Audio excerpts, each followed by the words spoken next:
এই মুহূৰ্তৰ কেইটামান গুৰুত্বপূৰ্ণ খবৰ 15খন জিলাত বানৰ সংহাৰ এই পৰ্যন্ত বানত 26 জনৰ মৃত্যু ৰাজপথৰ ওপৰেৰে বৈছে বাৰখনি নৈৰ পানী এই পৰ্যন্ত বানৰ কবলত পৰিছে 400ৰো অধিক গাঁও 1,60,000ৰো অধিক লোক বানত ক্ষতিগ্ৰস্ত হোৱা দেখা গৈছে নলবাৰী বৰপেটা শোণিতপুৰ লখিমপুৰ পশ্চিম কাৰ্বি আংলং নগাঁও হোজাই কৰিমগঞ্জত এতিয়াও বানৰ তাণ্ডৱ চলি আছে খান্দং বান্ধৰ 7খন গেট খুলি দিয়াৰ পিছত নামনি অঞ্চলত অবৰ্ণনীয় পৰিস্থিতি সৃষ্টি হোৱা দেখা গৈছে বাৰখনি পানীয়ে ভাবুকি কঢ়িয়াইছে কপিলী নৈৰ কাষৰ শ গাঁৱলৈ ইয়াৰ পৰৱৰ্তী খবৰটি খুবেই গুৰুত্বপূৰ্ণ এটা বিগ ব্ৰেকিং নিউজ কেইবাখনো জিলাত ৰেড এলাৰ্ট জাৰি কৰা হৈছে 22 জুনলৈ অব্যাহত থাকিব বৰষুণ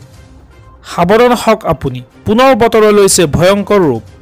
ইতিমধ্যে কেইবাখনো জিলাত বতৰ বিজ্ঞান কেন্দ্ৰই জাৰি কৰিছে ৰেড এলাৰ্ট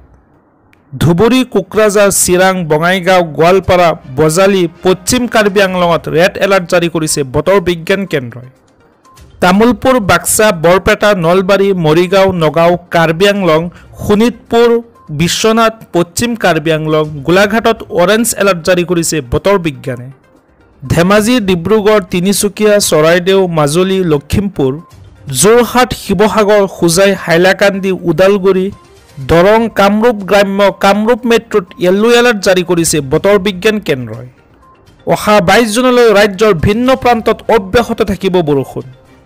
ইতিমধ্যে ৰাজ্যৰ 13খন জিলাত বানে লৈছে ভয়াৱহ ৰূপ গুৱাহাটী মহানগৰীৰ ভিন্ন প্ৰান্তত সৃষ্টি হৈছে কৃত্ৰিম বানৰ গুৱাহাটী মহানগৰীৰ বামনী মৈদাম হাতীগাঁও অনিলনগৰ ৰাজগড়ত কৃত্ৰিম বানৰ সৃষ্টি হৈছে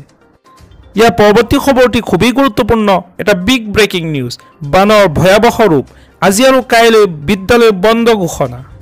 হয় দৰ্শকসকল বানৰ বাবে আজি আৰু কাইলৈ বন্ধ থাকিব বিদ্যালয় চৰকাৰী বেচৰকাৰী সকলো বিদ্যালয় বন্ধ ঘোষণা ৰাজ্যত বতৰে লৈছে ভয়ংকৰ ৰূপ ৰাজ্যৰ কেইবাখনো জিলাত বানৰ ভয়াৱহ ৰূপ বানৰ বাবে কৰিমগঞ্জ জিলা প্ৰশাসনৰ বিশেষ নিৰ্দেশনা কৰিমগঞ্জ জিলাখনত আজি আৰু কাইলৈ সকলো শিক্ষানুষ্ঠান বন্ধ ঘোষণা কিয়নো কৰিমগঞ্জ জিলাত বৃদ্ধি হৈছে কুশিয়াৰা আৰু লংগাই নৈৰ জলস্তৰ ইয়াৰ পৰৱৰ্তী খবৰটি খুবেই গুৰুত্বপূৰ্ণ এটা বিগ ব্ৰেকিং নিউজ স্কুটি লাভ কৰা ছাত্ৰীক দিয়া হ'ব বিনামূলীয়া প্ৰশিক্ষণ এইবাৰ উচ্চতৰ মাধ্যমিকত স্কুটি লাভ কৰা ছাত্ৰীসকলৰ বাবে ভাল খবৰ স্কুটি লাভ কৰা ছাত্ৰীসকলক দিয়া হ'ব বিনামূলীয়া প্ৰশিক্ষণ আৰু ইয়াৰ লগতে প্ৰদান কৰা হ'ব অনুজ্ঞা পত্ৰ 1 জুলাইৰ পৰা পৰিবহণ বিভাগৰ কাৰ্যালয়ত দিয়া হ'ব এই সুবিধা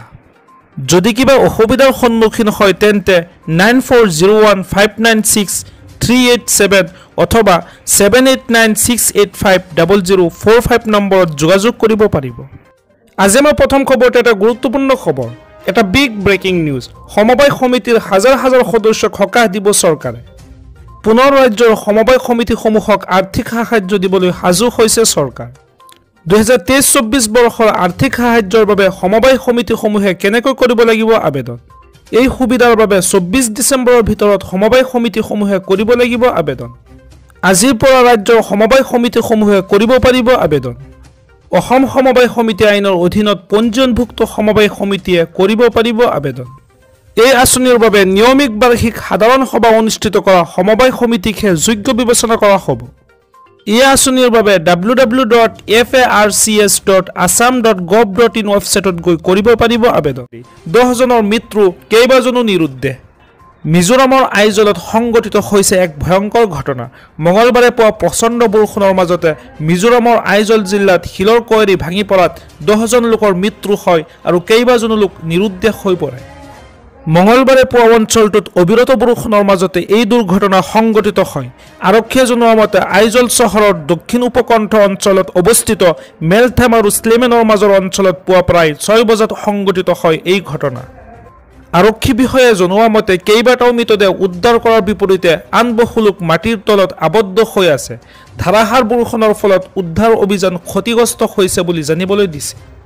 উল্লেখযোগ্য যে ৰাজ্যখনৰ বিভিন্ন স্থানত সংঘটিত হৈছে ভূমিস্খলনৰ ঘটনা ঠায়ে ঠায়ে ব্যাহত হৈছে যাতায়াত ব্যৱস্থা ঘূৰ্ণীবতাহ ৰেমালৰ প্ৰভাৱতে ৰাজ্যখনত ভূমিস্খলনৰ দৰে ভয়ংকৰ পৰিস্থিতিৰ সৃষ্টি হৈছে এই পৰ্যন্ত 10টা মৃতদেহ উদ্ধাৰ কৰাৰ বিপৰীতে আন কেইবাটাও মৃতদেহ এতিয়াও মাটিৰ তলত আবদ্ধ হৈ আছে বুলি আৰক্ষী সঞ্চালক প্ৰধান অনিল শুক্লাই জানিবলৈ দিয়ে। তেওঁ আৰু কয় যে অবিৰত বৰষুণৰ ফলত উদ্ধাৰ অভিযান প্ৰভাৱিত হৈছে। ইফালে ভূমিস্খলনৰ ফলত ৰাজ্যৰ বিভিন্ন আন্তঃৰাজ্যিক ঘাইপথ ব্যাহত হৈ পৰিছে। বৰষুণৰ পৰিপ্ৰেক্ষিতত সকলো বিদ্যালয় বন্ধ কৰি দিয়া হৈছে আৰু অত্যাৱশ্যকীয় সেৱা প্ৰদানৰ লগত জড়িত চৰকাৰী কৰ্মচাৰীক ঘৰৰ পৰাই কাম কৰিবলৈ কোৱা হয়। এটা বিগ ব্ৰেকিং নিউজ, খুলি দিয়া হ'ল কাৰ্বি লাংপি জলবিদ্যুৎ প্ৰকল্পৰ গেট, সুৰা সুৰা বাঢ়িছে বৰপানী নদীৰ জলপৃষ্ঠ। হয় দৰ্শকসকল, খুলি দিয়া হ'ল কাৰ্বি লাংপি জলবিদ্যুৎ প্ৰকল্পৰ মূল গেট, ক্ৰমাৎ বৃদ্ধি হৈছে বৰপানী নদীৰ জলপৃষ্ঠ আৰু ইয়াৰ বাবে নগাঁৱৰ কচুৱাত বিভীষিকাময় পৰিস্থিতি সৃষ্টি হৈছে। বানৰ কবলত পৰি লংজাপ, জুৰিৰপাৰ, শিঙিমাৰী আদি অঞ্চল ব্যাহত হৈ পৰিছে।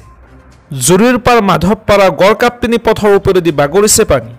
আৰু ইয়াৰ ফলত শংকিত হৈ উঠিছে নৈপৰীয়া ৰাইজ।